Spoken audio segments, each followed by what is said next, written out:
Bom dia, boa tarde, boa noite, rapaziada e moçada, como é que vocês estão? De boinha? Espero que sim, mano. Pois é. Thiago Zambroni na área para falar da quinta rodada do Campeonato Brasileiro aqui no canal Fala Muito Fiel. E se você tá chegando agora, irmão, já sabe, né, pai? Deixa o like, se inscreva no canal, ative as notificações e tem uma opção nova aí, não é tão nova assim, já tem um tempo. Hypar, mano. Gostou do vídeo? Clica no Hypar aí pro vídeo chegar em mais pessoas, mais corintianos, mais torcedores como nós, belezinha?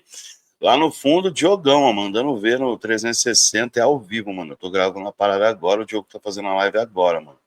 E tá falando lá do Tite, ó o Tite lá na tela lá. Mas daqui a pouco a gente fala disso. Abrindo a rodada, sabadão, 16 horas, Corinthians 2, Sport Clube do Recife 1. Pois é, mano, o nosso jogo abriu a rodada e o Corinthians criou pra caramba no começo, ali no comando do Orlando Ribeiro, Yuri Alberto perdendo gol pra caramba e outros gols perdidos também. E quando tudo caminhava para ser um grande jogo, eis que o Sport puxa um contra-ataque, a bola vai parar no português Sérgio Oliveira e ele faz 1-0 pros caras. Pois é, e aí a gente já fica aquele sentimento meio zoado, o que será que vai acontecer? Não é possível, time jogando bem, toma o gol do Sport, que é a lanterna do campeonato, será que vai dar merda? Mas aí na volta do segundo tempo, bastaram 10 segundos, apenas 10 segundos para que o Corinthians empatasse a partida com o gol dele, o vice-presidente, Memphis Depay. Pois é, mano, vice-presidente, como ele mesmo se autodenominou. Certo? Bateu no contrapé do Kaique França ali, empatou o jogo, o zagueiro do Sport escorregou, o azar é dele, não tem nada a ver com isso. 1-1. E ali, antes dos 20 minutos do segundo tempo, quando a gente já tinha virado o jogo, jogada do Memphis com o Léo Maná pela direita, o lateral direito da base, que eu não sou muito fã, fez um cruzamento na medida, o Memphis bateu, a bola ainda bateu no zagueirão e morreu no fundo da rede. Se eu não me engano, foi o mesmo zagueiro, acho que é João Silva, João Costa, o nome do cara. Ele falhou no primeiro gol, escorregou e também no segundo gol ele acabou tirando a bola do Kaique França, que é goleiro da base do Corinthians também. Certo? E é isso aí, mano. E agora a gente tá à espera de quem? Será que é dele, mano? Será que é ele que nós estamos esperando? Sei lá, hein? De repente, vai que na hora que você tá vendo esse vídeo já saiu a definição de quem é o técnico do Corinthians. E tudo caminha para que seja a volta de Adenor Leonardo Bach, o Tite, é ele mesmo. E eu, particularmente, vou falar que eu gosto, mano. Eu gostaria que fosse o Tite, assim, de primeira tentativa. Não, mano. Acho que podia tentar alguma coisa diferente, sei lá, o mercado sul-americano, o mercado europeu, não sei, mas, cara, a gente sabe que a nossa diretoria tem um sério problema de raciocínios e de pensar fora da casinha, e se é isso que a gente tem, então da hora também, legal, eu gosto e não tenho nada contra o Tite. Ah, mas ele mentiu, ele foi pro Flamengo. Gente, tem gente que mente no Corinthians, faz coisa muito pior no Corinthians e tá aí, e tem gente que ainda defende. Então, sinceramente, mano, de boa, de coração, zero problema. É o Tite mesmo? Só vem, papai. Só vem e vamos ser felizes de novo, se Deus quiser. Beleza? É isso. É isso aí. O próximo jogo nosso, Sul-Americana, Racing Corinthians. Quem sabe com o Tite já na beira do gramado ali, por que não, né? Vamos ver, mano. Vamos ver. Acho que essa definição aí não vai demorar muito, não. Isso é sábado ainda, Vasco 0, Flamengo 0 e muito corintiano torcendo pro Vasco. Por quê, mano? Justamente por causa dessa questão do treinador. Muita gente com medo aí do Fábio Carille, né? De repente, se demitido do Vasco, entrar na mira do Corinthians, né? Coisa que não aconteceu. O Léo Jardim, goleiro do Vasco, jogou muita bola, pegou muito. E o Rossi também fez algumas defesas ali. O Flamengo, o Vasco meteu uma bola na trave ali, que pelo amor de Deus, se entra, que seria um golaço.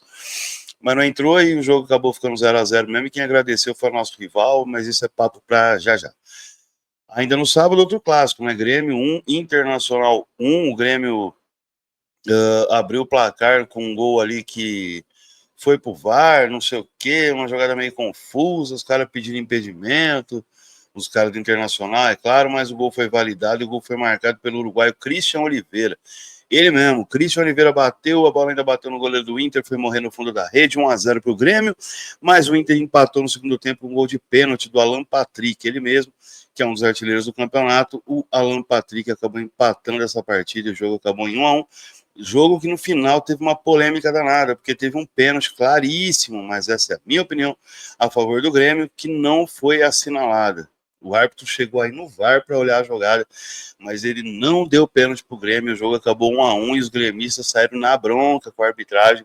E, ó, sinceramente, mano, sinceramente, assim, olhar neutro, zero paixão, não gosto nem de Grêmio nem de Inter. O Grêmio reclamou na razão, mano. Deixa eu mudar a posição aqui, pronto.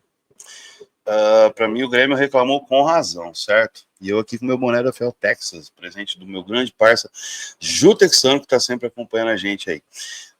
No domingo, já 11 horas da manhã, abrindo a rodada do Domingão, Juventude 2, Mirassol 2. Olha o Mirassol, que campanha do Mirassol nesse começo de campeonato, pelo menos. O Batalha fez um belíssimo gol com o Juventude, 1-0, uma bela troca de passe. O Batalha bateu chapado, sem chance para Alex Muralha, 1-1, 1-0.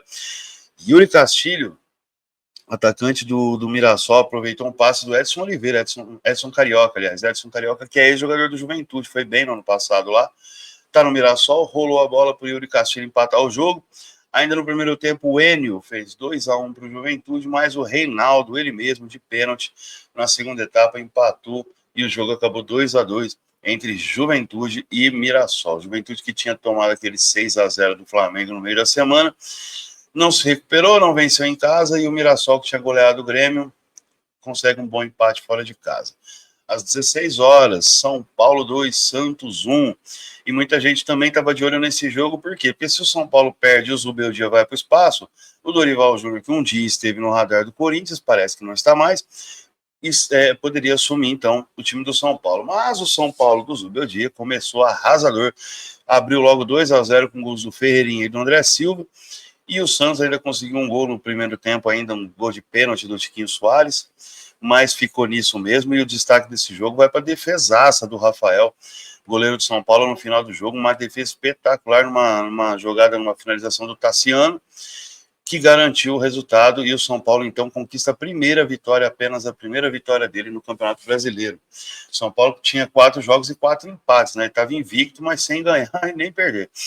E aí agora consegue, então, a primeira vitória dele no campeonato, sai do 0, vai a 7 pontos, mesma pontuação do Corinthians, mas o número de vitórias do Corinthians supera o tricolor do Morumbi. Ainda no domingo, no mesmo horário de São Paulo e Santos, jogaram Atlético Mineiro e Botafogo no estádio do Mineirão, e o Galo ganhou o jogo por 1-0, gol do Coelho, e o Botafogo segue fazendo uma má campanha no Brasileiro, em que ele é o detentor do título. Né? O Botafogo ganhou o título no ano passado, mas nesse ano não está jogando absolutamente porcaria nenhuma e vai aí capengando no campeonato, perdeu por 1-0 e sem choro nem vela, não tem conversa, é isso aí. No domingo à noite, Fluminense 1, Vitória 1. O Fluminense fez 1-0, gol de Germancano numa bola que desvia, uma bela tabela, aliás, do Arias com o Samuel Xavier. O cruzamento, a bola bate na zaga, sobe e Germancano, sempre ele, o artilheiro, faz o L duplo por causa dos filhos dele, fez 1-0 para o Fluminense. O Vitória conseguiu um empate no finalzinho do jogo, gol do ex-santista Lucas Braga. Ele acabou batendo no cantinho do Fábio ali, bem no finalzinho da partida mesmo, frustrando o Renato Gaúcho e sua trupe, que queriam sair com mais uma vitória, lembrando que o Fluminense tinha vencido o Corinthians por 2-0 no meio da semana. Não rolou, 1-1 é o placar do jogo. O Fluminense ficou na bronca da arbitragem, querendo um pênalti, mas os comentaristas de arbitragem aí falaram que também não tinha sido, e vida que segue, é isso aí, Fluminense 1, Vitória. E falando em pênalti, hein, que coisa de maluco. Fortaleza 1, Palmeiras 2, o nosso arquivar líder do campeonato, com 13 pontos, 4 vitórias e um empate, empatou na primeira rodada, depois só ganhou, inclusive de nós, né, que não dá nem, não gosto nem de ficar lembrando. Facundo Torres fez 1-0 para o Palmeiras, o Flaco Lopes 2-0 e o Fortaleza diminuiu com o Daverson. Pois é, ele mesmo. O Daverson acabou fazendo o gol do Fortaleza. Nos acréscimos, o Fortaleza teve um pênalti, o zagueiro do Palmeiras, Cabação, meteu a mão na bola, mas o Juan Martín Lucero bateu muito mal o pênalti, o Everton fez a defesa, ele que quase nunca pega pênalti, mas pegou dessa vez e o Palmeiras vence o jogo por 2-1 e vai aí na sua caminhada. Um pouquinho mais tarde, Red Bull Bragantino 1, Cruzeiro 0. O Cássio saiu jogando mal. Cação, que beleza.